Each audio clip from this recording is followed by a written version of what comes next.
ጠቆ ያደረው ነገር ምንድነው? በጣም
ረቡኛልና በነፃ ዳንኩት እንዲሁ በነፃ ነው እንዲሁ በነፃ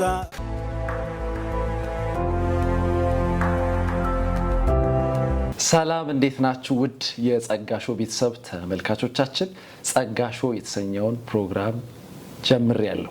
ጸጋው በዘመናቸው በህይወታቸው የተጠቀመባቸውን አገልጋዮች ምሳሌ እንዲሆኑ እንዲሁም ደግሞ ህይወታቸውን በማካፈል ወደ እናንተ እናደርሳለን።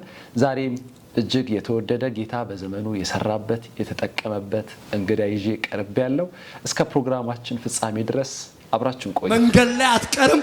ካፒቴኑ የመርከቡ የታዳካታያ የህይወታችን መሪ የሚያደርሰን ካፒቴናችን የናዝሬቱ ኢየሱስ ስለሆነ ወደ ተነገረን ክብር ትገሰግሳለህ።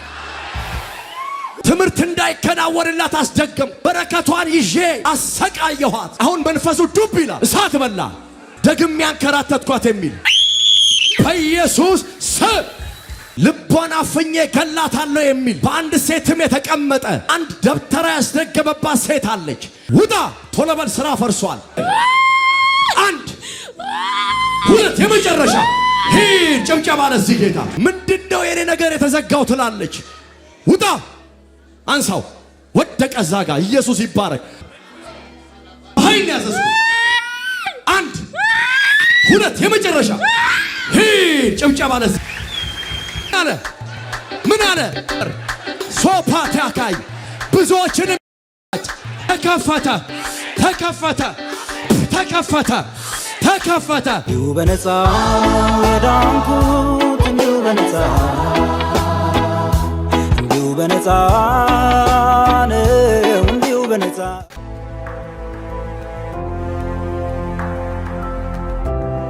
ውድ ተመልካቾቻችን ተመልሼ መጥቻለሁ። የዛሬ እንግዳዬ በጣም የተወደደ ጌታ የረዳው በቀጠና 2 ሙሉ ወንጌል አጥቢያ ቤተክርስቲያን በተለይ በቅዳሜ የፈውስ ፕሮግራም ላይ ከሌሎች አንጋፋ አገልጋዮች በመሆን የሚያገለግል የእግዚአብሔር ሰው ነው የጋበዝኩላችሁ። ተውዬ ዛሬ የጸጋሾ ቤተሰብ እንግዳ ሆነ ስለመጣ በመጀመሪያ ላመሰግን እፈልጋለሁ። እንኳን ደህና ቆያችሁኝ። እንኳን ደህና ቆየህ አንተም ኤሊም። ከረጅም ጊዜ በኋላ ስላየው በጣም ደስ ብሎኛል። እንደ መልካም ጊዜ ይሰጠናል እግዚአብሔር። እንኳን በደህና ተገናኘን። ጌታ ይባርክ። እግዚአብሔር ይመስገን። ህይወት፣ አገልግሎት፣ እንቅስቃሴ አጠቃላይ ምን ይመስላል ይህን ሰሞን? ጌታ ይባረክ። ህይወት፣ አገልግሎት ሁሉ መልካም ከጌታ ጸጋና ምሕረት የተነሳ በብዙ በእግዚአብሔር ጸጋ እርዳታ በእግዚአብሔር መንፈስ ጉልበት አሁንም ባገልግሎት አለው። እግዚአብሔር እየረዳን አለ። በጌታ ጸጋና ምሕረት በብዙ ገዛ ያገለግልኳለሁ። ክብር ለኢየሱስ ይሁን። እግዚአብሔር ይመስገን። እንግዲህ የዛሬ 10 ዓመት 11 ዓመት አካባቢ ነው የአገልግሎትን ማቀው። እንዳጋጣሚ አንድ ጉባኤ ላይ ተገኘው ስታገለግል ነበር። በተለይ በኃይል አገልግሎት በሚባለው በዛም መልእክቱን ላምጥተህልኝ ተባርኬ ነበር የዛሬ 11 ዓመት ምናምን ባልሳሳት ማለት ነውና ከዛ በኋላ ያው ቀጠና ሁለትም ሙሉ ወንጌል ስታገለግል አይሃለውና እግዚአብሔር ይመስገን አሜን። አንዳንድ ነገሮችን ያው አንተን ለመጠየቅ ዝግጅት በማድረግበት ሰዓት እየሰማሁኝ ነበርና በተለይ ደግሞ ጠቅሮ ያደረው ነገር ምንድነው በጣም ያሳቀኝ ነገር ነውና ካፒቴንም ነበረ አሉኝና እኔ ስታገለግል ነው ማቀ ግን ብዙ ነገሮችን ሰምቻለሁ ዛሬ እስቲ ከራስ አንደበት አንዳንድ ነገሮችን ግልጽ ታረግልናለህ ማለት ነው በጣም የሚገርም ነው ወደ ልጅነት ውስጣዬ ልትመልሰኝ ነው ማለት ነው እሺ በጣም ይገርማል እኔ ሰፈሬ ልደታ አካባቢ ነውና እዛ አብረን በመናደግ አካባቢ ካሉ ልጆች ጋር በጣም የልጅነት ጊዜያችንን በጣም ደሳስ የሚሉ ጊዜያቶች አሳልፈናልና በዛ መካከል አብረን ስናሳልፍ በነበረን ካራክተር በጣም አስቸጋሪ ስወጣ ስገባ ደግሞ የተለያዩ ነገሮችን የማድርግ ሱስ ውስጥም ለመግባት እያንዳንዱን ነገር በተለያዩ አክቲቪቲዎች ላይ አብረን ከልጆች ጋር እናሳልፍ ነበርና እነሱን በተለይ አቅጣጫ ሳስተባብር አብረን ስንገባ ስንወጣ ይሄንን ስም ካፒቴን የሚለውን ስም እንደው ድንገት ቸራዊ ነው እንጂ መርከብም አብረር ያላቀም እና በዛው አጋጣሚ ሰፈር ልጆች ካፒቴን እያሉ ይጠሩኛል እና በዛ አጋጣሚ ነው ይሄንን ሐሳብ የተነሳው እንጂ የመርከብ ሹፌርም አይደለሁም እንግዲህ ከዛ ተነሳ ነው ይሄንን አንዳንድ ኒክኔም እንደሚባለው ቅጽል ስም የሰፈር ሰው እየሰጡኝ የሄድበት አይነት ነገር ነው በደንብ እስቲ ግልጽ አድርግልኝ መቼም ይሄን ያህል ስም ከተሰጠ በጣም ከባድ የጀማው ወይም የግሩፑ መሪ ነበርክ ማለት ነውና በዛ ውስጥ ደግሞ ብዙ እንግዲህ ወጣትነት ራሱን የቻለ በጣም ከባባድ ነገሮች ያስተናግዳልና የልጅነትን የወጣትነትን ጊዜ አጠቃላይ ምን ይመስላል እንደው እሱን ትንሽ ገለጻ ብታደርግልን ደስ ይለኛል በጣም ይገርማል ኤልዬ በልጅነት ወቅት ውስጥ የእግዚአብሔር ዓላማ በህይወቴ ላይ ሊሰራ እቅድ ስለነበረው ይመስለኛል በዛው ልክ ደግሞ የሰይጣን እቅድ በህይወቴ ላይ በጣም ይንቀሳቀስ ነበርና በጣም በቲኔጅ እድሜ በሚባል በ13 በ14 ዓመቴ ላይ ነው ወደ ተለያዩ ሶስት ነገሮች እንዲገባ ሰፈር ውስጥ አስቸጋሪ ካራክተር እንዲኖረኝ ጠንከር ያሉ ካራክተሮችን ይዤ ነበር በልጅነት እድሜ ላይ ነበርኩትና ከቤታችን የመጨረሻ ልጅ ነኝ እና ሁሉም በክርስትና ህይወት ውስጥ አንዳንዶች ጌታ ይረዳቸው ናቸው ግን እኔና አካባቢ ያለን ልጆች ግን በጣም ለወጣ ያለ ካራክተር ነበርንና የታ አካባቢ ልደታ አካባቢ ነው ከቤተክርስቲያኑ ኦልሞስት እዛው አቅራቢያው ላይ ያለ ሰፈር ነውና በጣም በርካታ የሆኑ አስቸጋሪ ካራክተሮች ያሉበት ኤሪያ እንደመሆኑ መጠን እኔም ደግሞ እዛ አካባቢ በእድገቴ እዛ አካባቢ ነበር የምናሳልፈውና ከዛ የተነሳ በጣም አስቸጋሪ የሆኑ የሱስ ህይወት ውስጥ የመግባት ቻሌንጅ ውስጥ የመግባት በጣም ፈታኝ የሆኑ ካራክተሮች ያለበት ኤሪያ ላይ ነበር የነበርኩትና በዛ ህይወት ውስጥ ያለው ነው እንግዲህ ወንጌል በህይወቴ ላይ ከመምጣቱ የተነሳ ብዙ ታሪክ የተቀይሮ ይሄን በርካታ ጊዜ ውስጥ የማንሳት እድል መድረክ ላይ የማውራት አጋጣሚ ባይኖረኝም አሁን ዛሬ በዚህ አጋጣሚ ሳወራ ብዙ ሰዎች ሊገረሙ ይችላሉ አያውቁም እና በዛ በልጅነት እድሜ ከባባድ የሆኑ አስቸጋሪ ነገሮች ውስጥ ገባ ነበር እና ጠቁሮ አደረ ያልከው አሁን የቀድሞ ሐሳብ እና ቤት ውስጥ በጣም አስቸጋሪ ልጅ ከመሆኔ የተነሳ ፋዘር ጅቡቲ ምናም ከባድ መኪና ይሰራል ይመላለሳልና ቆንጂዬ ቢጫ ጀሪካን አስቀምጦ ከዛ በኋላ ቤት እኔ ልጅ ደሞ ስትሆን ስራም የለም አንዳንድ ደግሞ ለውሎ የሚያስፈልጉ ወጪዎች አሉ ያንን ለመሸፈን አውጥቼ ጀሪካኑን ሸጥኩት ጀሪካኑን ከሸጥኩት በኋላ እናቴ ደግሞ ስትመጣ ያንን ለመተኪያ አማራጭ የለኝም ጥቁር ጀሪካን አስቀምጬ ከጎንና የታለ እዚህ ጋር የነበረው ቢጫ ጀሪካን ስትል ጠቁሮ አደረ ብዬ ጓደኞቼ ሲያነሱት እስቲ ልንስቃለንና ጠቁሮ ያደረበት የሚባለው ምክንያት አንዱ የሰፈር ልጆች ይሄን ነገር ነውና የማይገርም ይመስላል ግን በወቅቱ ከባድ ሰይጣን በጣም ፈታኝ የሆኑ ቻሌንጅ ውስጥ እንደከተተኝና ውሎ ለመዋል ለመሸፈን ባባድ ነገር ውስጥ ያስገባኝ ነበርና ይሄን አይነት ቻሌንጆች በዛ ውስጥ አልፍ ያለው ከዛ የተነሳ ነው ወይልይ እንግዲህ ልብስም ሽጣል በተለይ በዛ ሰፈር ውስጥ ተንቀሳቀስ እያንዳንዱ ቲኔጅ ከቤትም ስራም እንቅስቃሴም ስለሌለው የውሎውን ለመሸፈን የተለያየ አቅጣጫ ሲሄድ አንዱ የራሱን ልብስ ከሸጠ ሌላው ደግሞ ሸጦ የተለያየ ነገሮች ያደርጋል በወቅቱና እኔም ካሉኝ አንዳንድ ቆንጆ ሸሚዞች መሃል ለቀን ውሎዬ ሸሚዝ ሽጬ አውቃለሁና ያንንም በማንሳት የሰፈር ልጆች የማይረሳቱ ውስታ በዛ አጋጣሚ አሳልፍ ያለውና ይሄ ነው አጋጣሚው በጣም ያስገርማል እንግዲህ የሱሱ የነበርክበት ከባድ ህይወት የሚያሳይ ነገሮች ናቸው አሁን የነገርከኝና ወደ ጌታ ስታዲያ እንዴት መጣ አጋጣሚ ምን ነበር? እውነቱ እንዴት በራለህ? እሱን ደግሞ ብትነግረኝ ደስ ይለኛል። በዛ አስቸጋሪ መንገድና ጉዞ ውስጥ እየተጓዝኩ እያለ ፍጻሜን አይቶ ደግሞ በዛ መካከል ሰይጣን ለጥፋት በሚሰራ ልክ እግዚአብሔር ደግሞ ለማቅናት የሚሄድበት እንቅስቃሴ አለና የእግዚአብሔር ምሕረት ቸርነቱ ጥልቅ እንደመሆኑ መጠን በዛ አደገኛ በሆነ በሰይጣን ስትራቴጂ ውስጥ የእግዚአብሔር ደግሞ መለኮታዊ ጣልቃ ገብነት ዲቫይን ኢንተርቬንሽን የምንለው መለኮት ደግሞ ባንተ ህይወት ሊሰራ ያለው ሊሰራ ሲል ጣልቃ ገብቶ እንዴት እንደሚሰራ ያየውባቸው ምዕራፎች ነበሩና በዛ አደገኛ ውጥረት ውስጥ ቻሌንጅ ውስጥ ከገባውኝ በኋላ አንድ ቀን ሌሊት ላይ በጣም አስጨናቂ የሆነ ሌሊት አሳለፍኩ እና እህቴ በዛ አጋጣሚ ወደ ጌታ መታለች።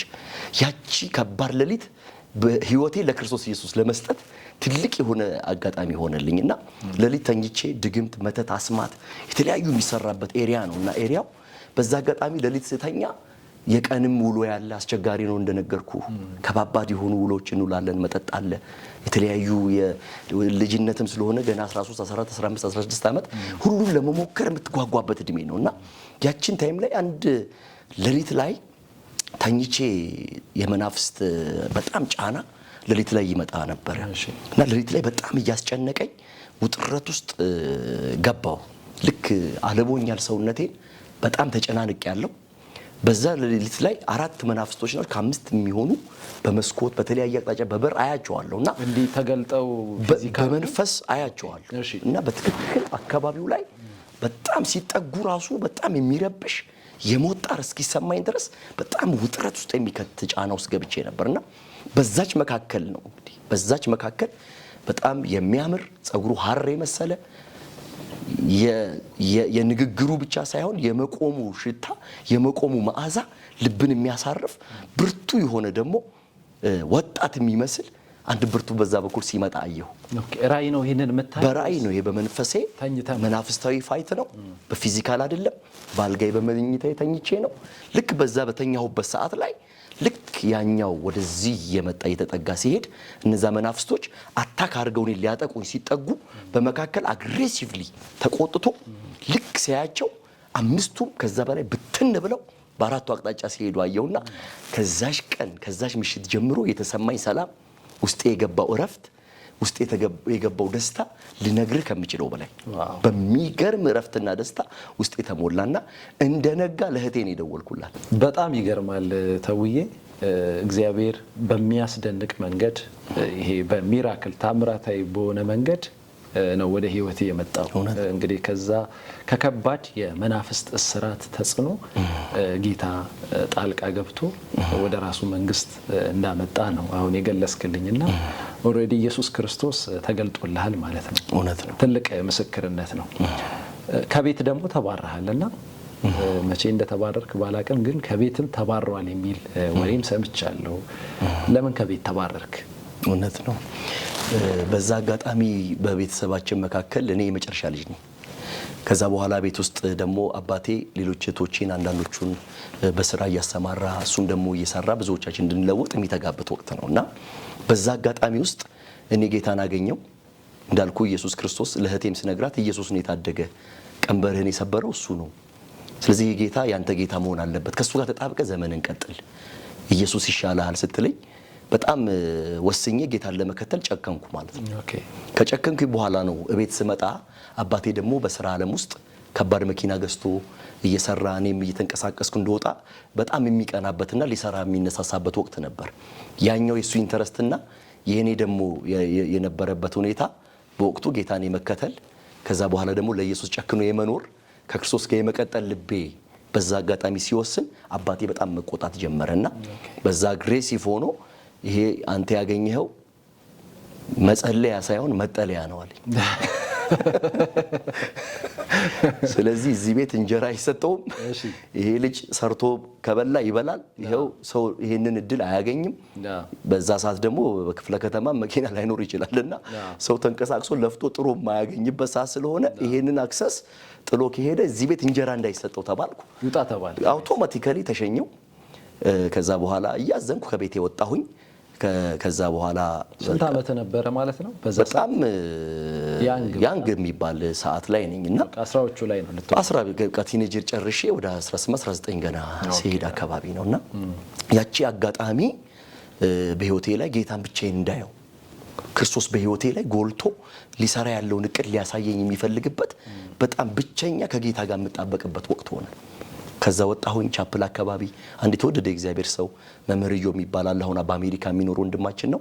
እሱ ቤት እየተጠለልን አንዳንዴ ቻፕል እየሄድን እየጸለይን እየጾምን 7 ቀን 4 ቀን 6 ቀን 40 ቀን እየጸለይን ጌታን የምንጣበቅበት ትልቅ እድል አገኘው። ቤተሰቦቼን አጥቼ በወጣም ኢየሱስ ቤተሰብ ሆኖኝ በዛ አጋጣሚ አብሬ የመጸለይ ህብረት የማድረግ ጠንካራ የሆኑ መንፈሳዊ ነገሮችን ኢምፓርት የምናረግበት ሼር የምናረግበት እድል አገኘውና ያቺኛዋ የክርስትና ምርጫዬ ከቤተሰቤ እንደወጣም ትልቅ የሆነ አስተዋጽኦ ነበረውና ይሄ አጋጣሚ ነው ያንን የመባረር ውሳኔ በቤተሰቤ ዘንድ ወይ በአባቴ ዘንድ ይሄ ነገር እንዲሆን የሆነው ይችናት የነበረች። እግዚአብሔር ይመስገን። ይበልጥ እንደውም እንድትሰራበት ሌላ የተመቻቸ አትሞስፌር ተፈጠረልህ ማለት ነው። በጣም በእርግጥ አሁን እንደምናወራው ቀላል አይደለም። ያው ስደትም ለጌታ ብሎ ደግሞ ሁሉ ነገር ትቶ መከተልም አንድ ራሱን የቻለ መስዋዕትነት ያስከፍላልና እግዚአብሔር በጣም ረድቷል ብዬ ነው ማስበው። እንግዲህ እስቲ ቀስ እያልን ደግሞ ብዙ ጫወታችንን አሁንም እንቀጥላለን። ውድ የጸጋ ሾው ቤተሰብ ተመልካቾቻችን የዛሬ እንግዳዬ በጣም የተወደደው አገልጋይ ተወልደ ብርሃን ዘራይ ነው። እኛ በተለምዶ ወይም ብዙ ወዳጆቹ ተዌ ይሉታል። ከሱ ጋር ነው ቆይታ እያደረግኩ ያለሁት። ከአፍታ ቆይታ በኋላ ተመልሼ እመጣለሁ። አሁንም ባላችሁበት ጠብቁ። እንዲሁ በነፃ ዳንኩት እንዲሁ በነፃ እንዲሁ በነፃ ነው እንዲሁ በነፃ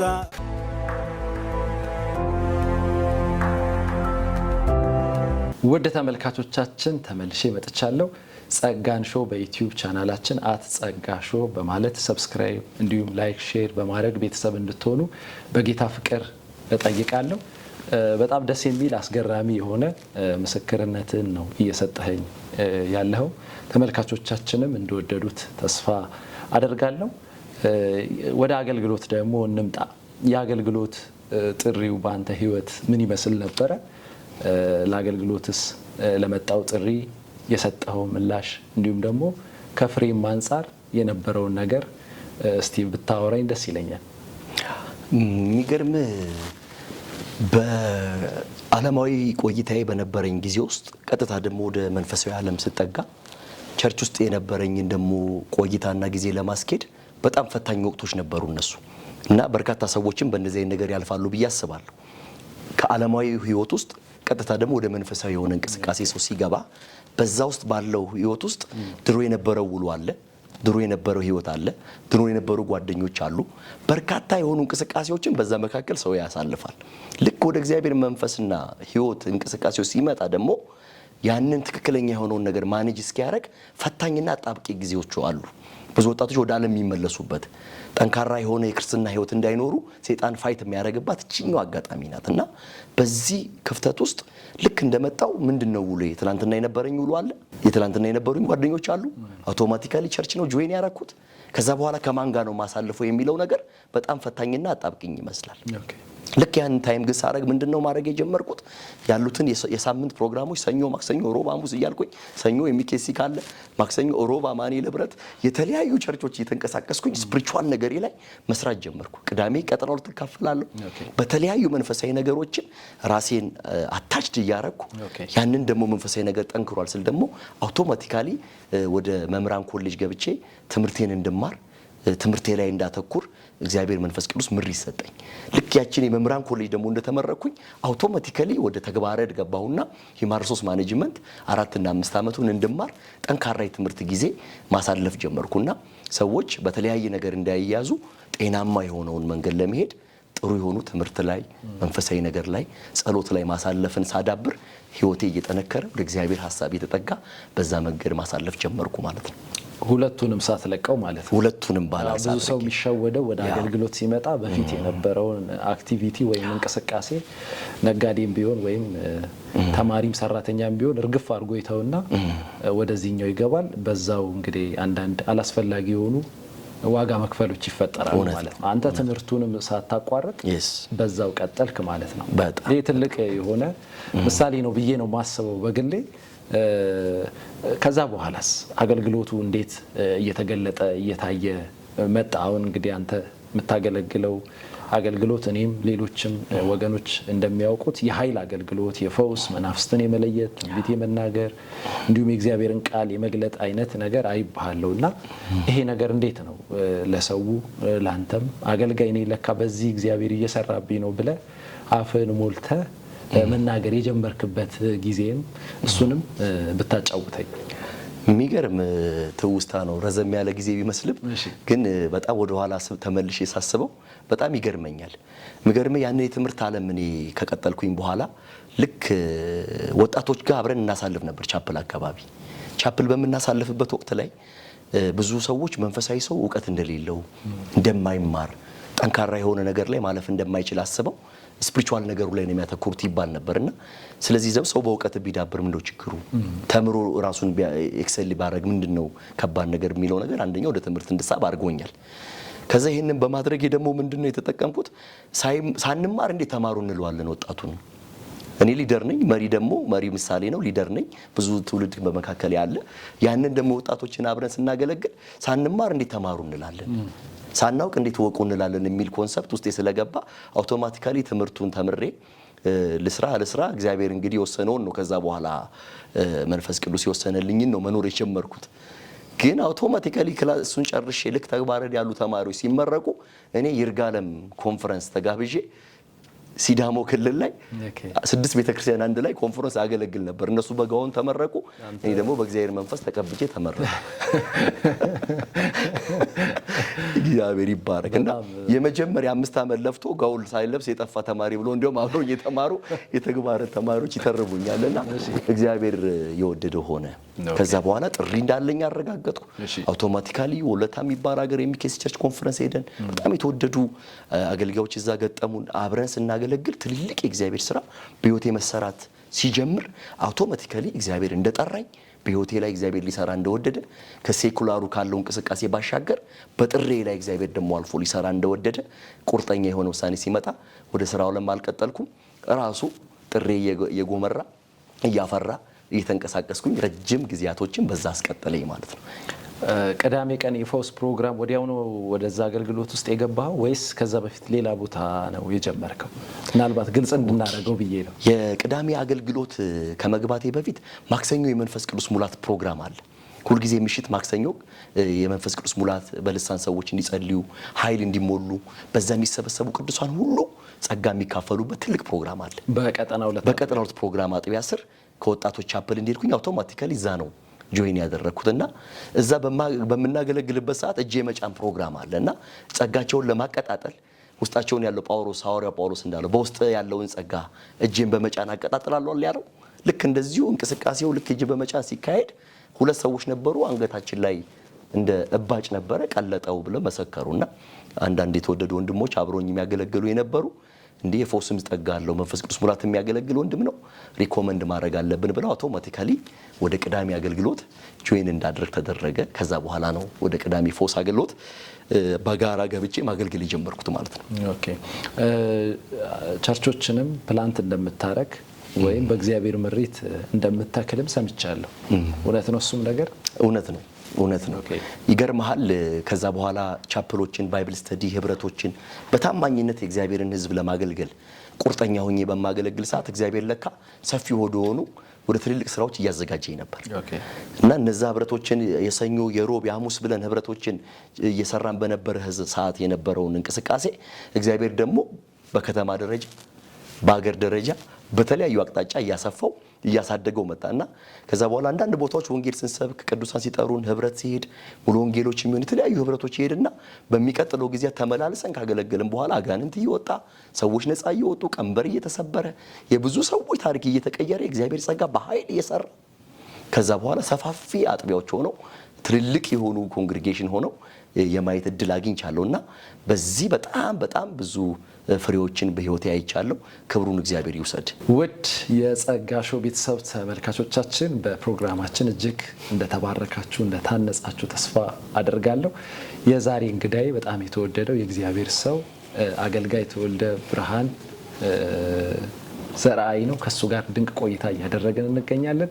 ካፍታ ቆይታ በኋላ ተመልሼ እመጣለሁ። አሁንም ባላችሁበት ጠብቁ። እንዲሁ በነፃ የዳንኩት እንዲሁ በነፃ እንዲሁ በነፃ ነው እንዲሁ በነፃ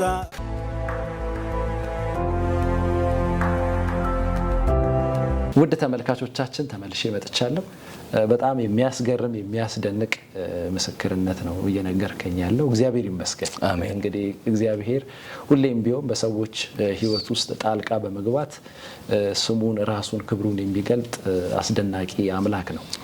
ቅድም ከቤተሰብ ጋር የተያያዘ ነገር ትንሽ የነገርከኝ ነገር ነበረ። በተለይ አባትህ ከጸሎት ቤት ውጣን ያለ ከማደሪያ ወደ መጸለያ ሳይሆን መጠለያ ያገኘው ከቤት ውጣ ብሎኝ ነበር የሚል ነገር ቅድም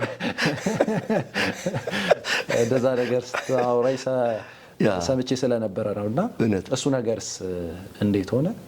በዛውም ደግሞ እግዚአብሔር ባንተ አገልግሎት እንግዲህ ረጅም ዘመን በአገልግሎት ውስጥ ቆይተሃል ብዬ ያስባለሁ። በእነዚህ ዘመናት ውስጥ እግዚአብሔር ባንተ አገልግሎት ውስጥ ያደረጋቸው ታምራቶች ድንቆች ካሉ ለእግዚአብሔር ሕዝብ እምነት እንዲሆን እንዲሁም ለእግዚአብሔር ክብር ብትነግረኝ ብትመሰክርልኝ በጣም ደስ ይለኛል። ግን የቤተሰቡ ጉዳይ ምን ሆነ የሚለውንም ነገር ተመልካቾቼም እኔም እየጓጓው ስለሆነ ብትነግረኝ መልካም። የሚገርም አባቴ ሳያውቀው ትንቢት ነበር የተናገረው። ኢየሱስ መጠለያ ሆኖልኝ፣ ኢየሱስ እርግፍ ጌጥ ሆኖልኝ፣ በህይወቴ ላይ ትልቅ አቅም ሆኖኝ፣ ታሪኬን ቀይሮልኝ ከዛ በኋላ በጣም ብዙ ሰፊ አገልግሎቶችን ካገለገልኩ በኋላ ፋዘር ያውላ ጉልበቱ ደክሞ ነገር ተቀይሮ የሚያስበው ጠንካራ የሥራ ሰው ቢሆንም እንደ ሰውኛ በጣም ቀን ጥሩ አባት ቢሆንም እግዚአብሔር ያሰበልኝ አባቴ ደግሞ የሰማይ አባቴ ያሰበልኝ በልጡ እሱ ያቀደው በህይወቴ ላይ ሆኖ ድንገት ታሟል ተብሎ ዩኒቨርሳል ሆስፒታል ተኝቷል ሲል ጓደኞቼ እንዳይቆጩ ሂድ፣ ድንገት እንደዚህ አይነት ነገር ሲፈጠር ምን እንደሚሆን አይታወቅም፣ ሄደ ብታያቸው ጥሩ ነው ብለው ጓደኞቼ በዛ አውራንና የተኛበት ሆስፒታል ሄጄ ስገባ አልጋ ላይ ተኝቷል። ያ ጠንካራ ሰውነቱ ደክሟል። ነገሮች ሁሉ ተቀያይረዋል። ልክ እንደገባ አወቀኝ። እኔ ደግሞ ጓደኛዬ አንድ እግዚአብሔር ሰው አግብቶ ሱፍ ለብሼ ዘንድጬ ኢየሱስ ጥሎኝ ሳይሆን አክብሮኝ ታሪኬ ተለውጦ ከዛ ልክ በሩል ጋር ስገባ ግን አንድ ድምጽ ሰማ ነበር። እኔ አባት ሆናለሁ፣ እኔ አባት ሆናለሁ። ተደጋጋሚ እግዚአብሔር ድምጽ እኔ አባት ሆናለሁ የሚል ድምጽ ምን ሊሆን ፈልጎ ነው ዛሬ የሚለው ነገር አልገባኝምና አንድ እግዚአብሔር ሰው አብሮኝ ነበረ። አልጋ ላይ እንደተኛ ደም ስለሚፈሳት ሴት ነገረው። ኢየሱስ ቁስል የሚፈውስ አምላክ ነው፣ ታሪክ የሚቀይር ነው፣ ኢየሱስ ዘላለማዊ ፈውስም ነው ብሎ መናገር ሲጀምር ይሄን ያላችሁትን ጌታማ አቀበለዋለሁ አለ። እዛው ወሰነ። እዛው አልጋ ላይ እንዳለ ይሄን ጌታ አቀበለዋለሁ፣ ይሄ አንተን ያዘህን ኢየሱስን እቀበለዋለሁ ብሎ ልክ ሲወስን እጄን ጭኜ ደረቱ ላይ እሱም እጄን እንደዚህ ይዞት እየጸለይኩ እያለ በዛው የጌታ እጅ ተቀብሎት የዘላለም አባት የሆነ ጌታ ተረክቦት አረፈ። ከዛ ሁሉ ጊዜ በኋላ እኔ እዛ ቀን መምጣቴ ደግሞ ንስሐ ገብቶ መጸለይ በጣም የሚገርም መለኮታዊ ቀጠሮ። ይሄን ያየሽ ደግሞ ቀን አገልግሎቴን የምትደግፍ የዋ ተሰድጄ ራሱ በጣም ስለኔ የምትቀና በጣም ደግሞ አገልግሎቴን የምትደግፍ እናት አለችኝ። በጣም እሷን ዘመኗን ይባርክ።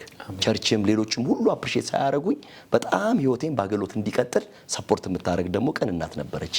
እሷ ደግሞ በዛ አጋጣሚ ኢየሱስ ክርስቶስን እንድትቀበል የሰማይ በር ተከፈተ። ያንተ ጌታ ኃይለኛ ነው።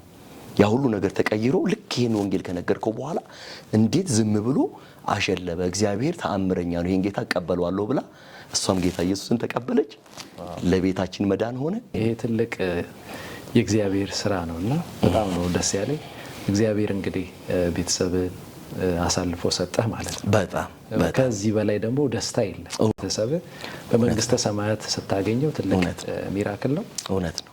እንደው ታምራቶችስ በአገልግሎት ጌታ ያደረጋቸውን ምስክርነቶች ብዙ ናቸው። በእርግጥ ከዛ ውስጥ የተወሰነውን ወይ አንድ ሁለቱን መርጠህ ብትነግረኝ መልካም። ልዬ መቼስ በአገልግሎት ቆይታዬ በርካታ ቦታዎች የማገልገል እድል የጸጋው ባለቤት እግዚአብሔር ሰጥቶኛል እና በአገራችንም በካገር ውጪም ባረ ምድር ሄጄ ወንጌል ሰብክ ያለው የእግዚአብሔር እቅድ የእግዚአብሔር ዓላማ በህይወቴ ላይ ሲሰራ ይቻለውና በህይወቴ የገጠመኝ ትልቅ ቱሉ ቦሎ ላይ ለአገልግሎት ሄድንና 1-3-4 ቤተክርስቲያኖች አንድ ላይ ነበር ፕሮግራሙ የተካሄደው።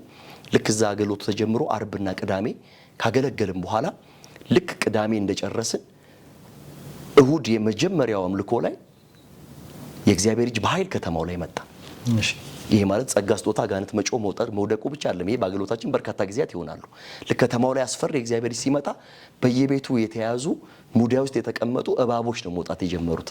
እንዴ ፊዚካሊ ከየቤቱ እየወጡ ከሙዳይ ውስጥ የሚያብለጨልጩ የሚያብረቀርቁ እባቦች ቀጥታ አንዳንዱ ወደ ቸርች አንዳንዱ ወደ ቅዱሳን ቤት ሲመጡ ግማሹ ቀጥቅጦ ገሎ ወደ ቸርች የመጡትን ደግሞ አድርጎ ከ10 በላይ እባቦች ቸርች ውስጥ እየተቀጠቀጡ እዛው ቤተክርስቲያን ውስጥ ለጌታ ክብር የእባብ ቁጥር እየተቆጠረ ጭንቅላቱ እየተረገጠ እንዲያውም የማታውን ፕሮግራም ውድ አገልግለን አንድ የቤተክርስቲያን ሽማግሌ ረታ የሚባል ነበርና አካባቢው ላይ በጣም ይታወቃል። ይዞን ራት በልተን ልናርፍ እየሄድን እያለ እባብ ቀጥታ እንዲህ ሲመጣ ጭንቅላቱን ረግጦት ናርገጠው ዛሬ ቀኑን ሙሉ የቀጠቀጥነው ጌታ በበቀል ጭንቅላቱ ላይ ቆመን ፊዚካሊ ረግጠነው እግዚአብሔርን እያከበርን ስንራመድ አይቻለውና ይሄ ትልቅ የእግዚአብሔር እጅ የተገለጠበት አጋጣሚ ነው። እንደዚህ የተም ነገር አለና በሂሊንግ በፈውስ በተአምራት አቅጣጫ ደግሞ አንድ ብላቴና ሲወለድ ጀምሮ የዘር ፍሬ የለውም ብላ አንድ እናት በጣም ታለቅስ ነበርና ጌታው ይሄን ሰው ለምን ደሞ አትፈውሰው ጣልቃ ገብተ ታሪኩን ቀይር ብዬ በቀንነት በእግዚአብሔር ፊት መጸለይ ጀመርኩና በመጸለይበት ጊዜ አውቶማቲካሊ ይሄ ልጅ ቀጣይ ሳምንት ስትመጣ የዘር ፍሬው ወጥቶ እግዚአብሔር ተአምራት አድርጎለት ሙሉ ሰው ሆኖ እግዚአብሔርን ያመሰገንበት አጋጣሚ አለና እንደዚህ ወንደርስ ሚራክልስ የሚባሉት የእግዚአብሔር ተአምራቶችን ድንቆችን እግዚአብሔር ሲሰራ አይቻለውና ለመጨመር ያክል አንድ ጡቷ በጣም ከመቁሰሉ የተነሳ ካንሰር ነው ተብላ እየፈረሰ የነበረ ጡት የእግዚአብሔር ኃይል ሲመጣ ተነስታ አንድ የእግዚአብሔር ሰው መጋቢ ጥሌ እንዲያውም አብሮን ነበር። ልክ ሲጸልይ ከግንብ ተጋይታ የእግዚአብሔር ኃይል ወዲያው ከጣላት በኋላ ስትነሳ እግዚአብሔር ገላግሎኛል ብላ መጣች። ከአዋሳ ነበር የመጡት። ልክ ያ ታሪኳ ተቀይሮ ጡቷ ትክክለኛ ጤናማ ሆኖ ነገሯ ተቀይሮ ፍጹም ተፈውሻለሁ ብላ ለመጋቢዎች ነግራ ስቲል እንዲያውም እያነሳ እግዚአብሔር እኮ ባንተ ሰርቷል እያለ እንደ ከሬጅ የምንነጋገርበት ትልቅ ምስክርነቶች እግዚአብሔር አድርጓልና ክብር ሁሉ ለጠራን በጸጋው ለደገፈን ለእግዚአብሔር ይሁን። እግዚአብሔር ይመስገን።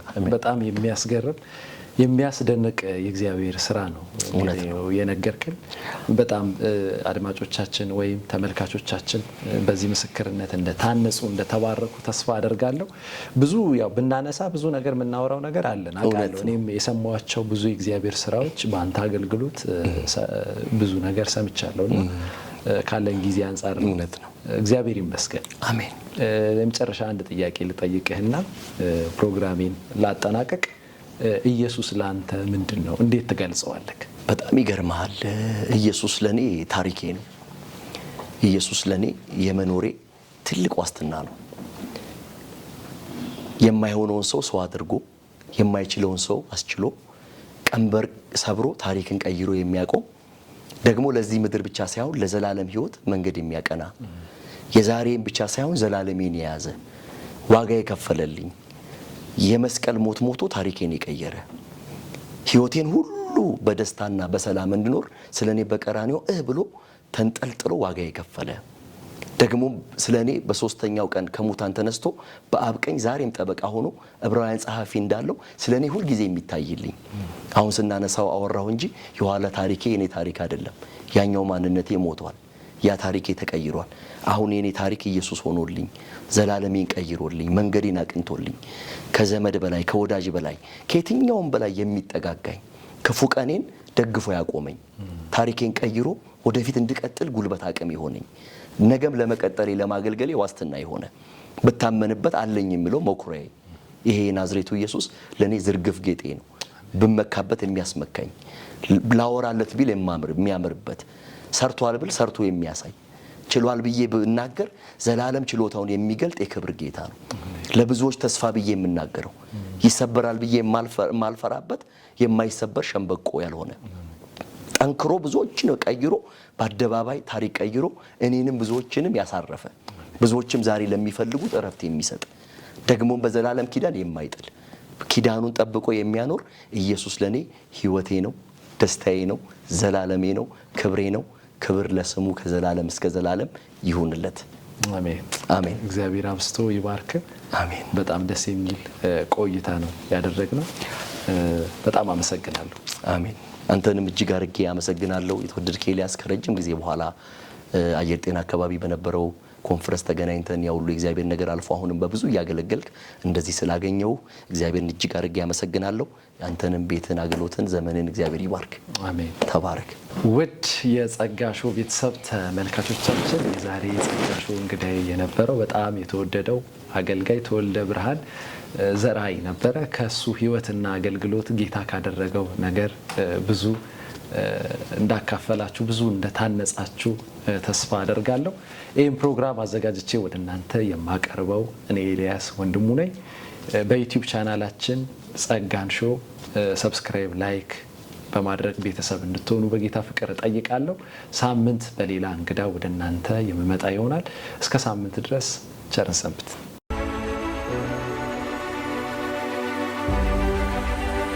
እንዲሁ በነፃ የዳንኩት እንዲሁ በነፃ